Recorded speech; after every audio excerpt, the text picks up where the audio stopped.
곡시가 보인다든지 안구 움직임이 충분하게 회복이 안 되는 부분이 있을 수가 있는데, 아주 이제 심각한 경우에는 근육이 아예 손상이 돼서 안구 운동이 안 되는 경우도 있는데요. 그런 부분들이 생기지 않으려면은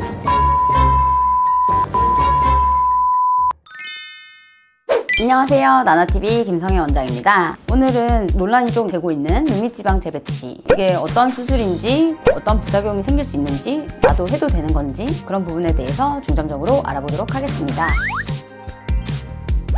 눈밑지방 재배치는 불룩 튀어나온 지방을 단순히 제거하는 것뿐만 아니라 눈밑 꺼진 부위로 고르게 재배치해서 자연스럽고 어려워 보이게 만드는 수술이라고 생각하시면 되겠습니다. 즉, 불필요한 지방은 줄이고 부족한 부분은 채워서 좀 더 어려 보이고 생기 있게 만들어준다고 생각하시면 됩니다.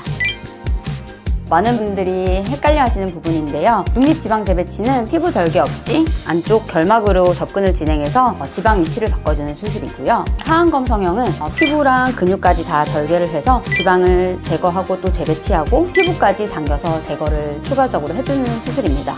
그래서 피부 탄력까지 교정을 해주는 수술이라고 생각을 하시면 되고요. 즉, 피부 처짐이 심하지 않은 분들은 눈밑지방 재배치로도 충분하고요. 피부 처짐이 좀 있다고 하는 분들은 하안검 수술이 필요합니다. 간단하게 이제 혼자서 나한테는 어떤 수술이 맞을지 좀 생각해 보실 때는 눈밑 피부를 이렇게 좀 당겨 보셨을 때, 피부를 당겨서 변화가 좀 있다, 탱탱해진다, 그러면 눈밑지방 재배치보다는 하안검 수술이 맞는 거고요. 이렇게 당겼을 때 별 변화가 없다, 그러시면 눈밑지방 재배치로도 충분하신다고 생각하시면 됩니다.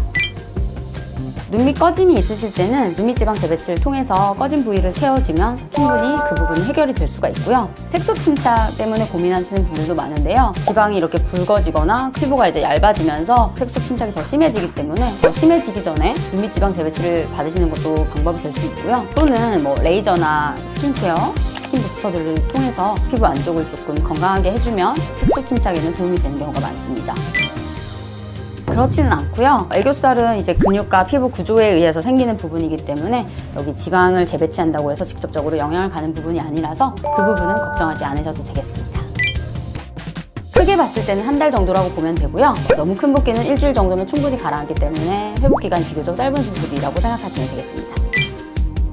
눈밑이 이렇게 볼록하게 튀어나왔는데 피부 처짐은 심하지 않은 경우, 이 안쪽에 눈밑고랑 주름이라고 하는 부분은 꺼지고 이 위쪽으로 지방은 이렇게 불룩 튀어나온 분, 그런 분들에게는 눈밑지방 재배치가 아주 크게 도움이 되실 것 같습니다.